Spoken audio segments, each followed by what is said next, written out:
Number one, put God first. Put God first in everything you do. Everything that you think you see in me, everything that I've accomplished, everything that you think I have, and I have a few things, everything that I have is by the grace of God. Understand that. It's a gift. 40 years ago, March 27th, 1975, it was 40 years ago, just this past March, I was flunking out of college. I had a 1.7 grade point average. I hope none of you can relate. I had a 1.7 grade point average. I was sitting in my mother's beauty shop. They still call it beauty shops now? What they call it now? Yeah, I was sitting in the beauty parlor.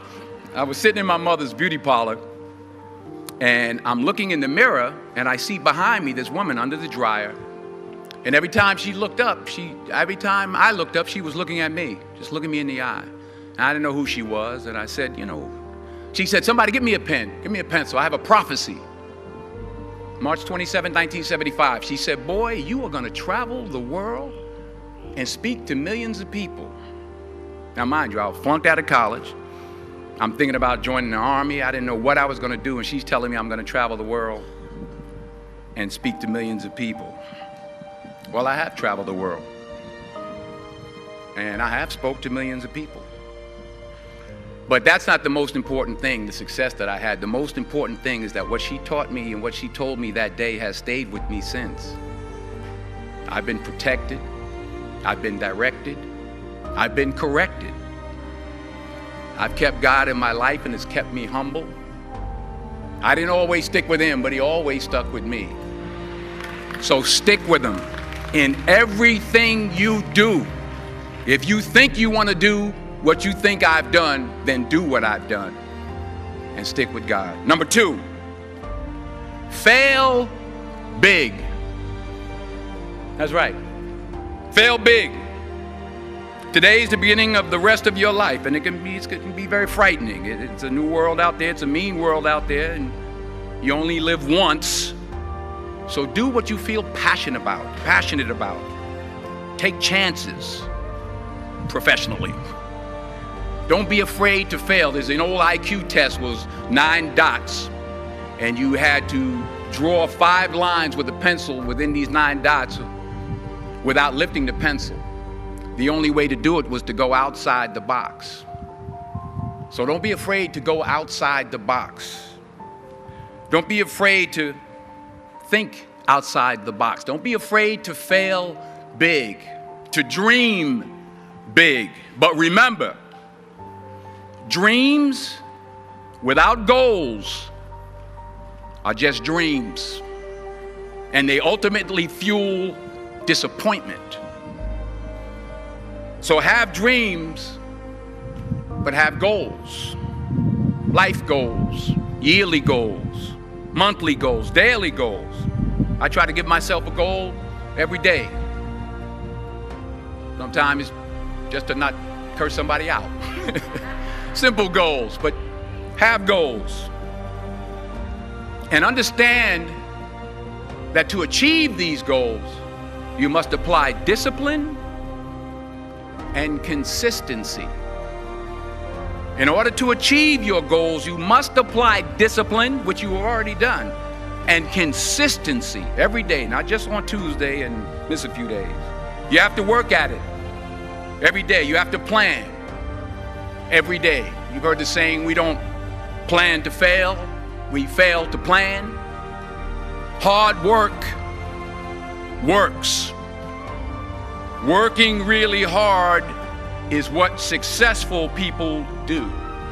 And in this text, tweet, twerk world that you've grown up in, remember, just because you're doing a lot more doesn't mean you're getting a lot more done. Remember that. Just because you're doing a lot more doesn't mean you're getting a lot more done. Don't confuse movement with progress. My mother told me, she said, yeah, because you can run in place all the time and never get anywhere. So continue to strive, continue to have goals, continue to progress. Number 3, you'll never see a U-Haul behind a hearse. I'll say it again. You'll never see a U-Haul behind a hearse. I don't care how much money you make, you can't take it with you. The Egyptians tried it. They got robbed. That's all they got. You can't take it with you. And it's not how much you have. It's what you do with what you have. We all have different talents. Some of you will be doctors, some lawyers, some scientists, some educators, some nurses, some teachers. Yeah, okay. Some preachers. The most selfish thing you can do in this world is help someone else. Why is it selfish? Because the gratification, the goodness that comes to you, the good feeling that I get from helping others, nothing's better than that. Well, one or two things, but nothing's better than that. Not jewelry, not big house I have, not the cars, but it's the joy. That's where the joy is, in helping others. That's where the success is, in helping others. Finally, I pray that you put your slippers way under the bed tonight, so that when you wake up in the morning, you have to get on your knees to reach them.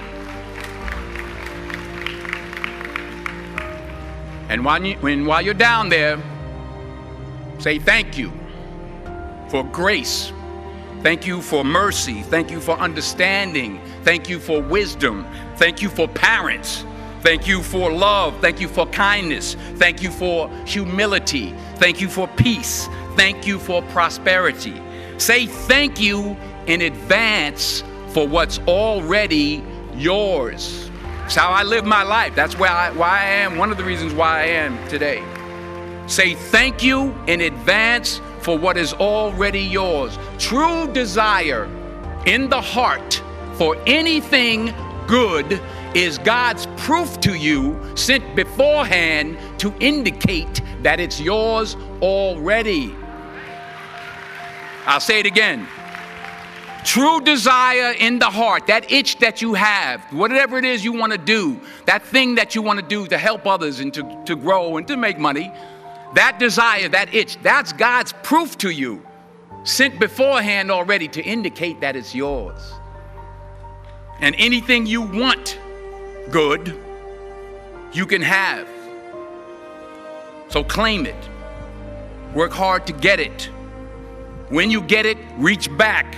Pull someone else up. Each one, teach one.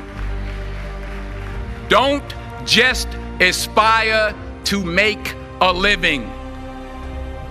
Aspire to make a difference. Thank you.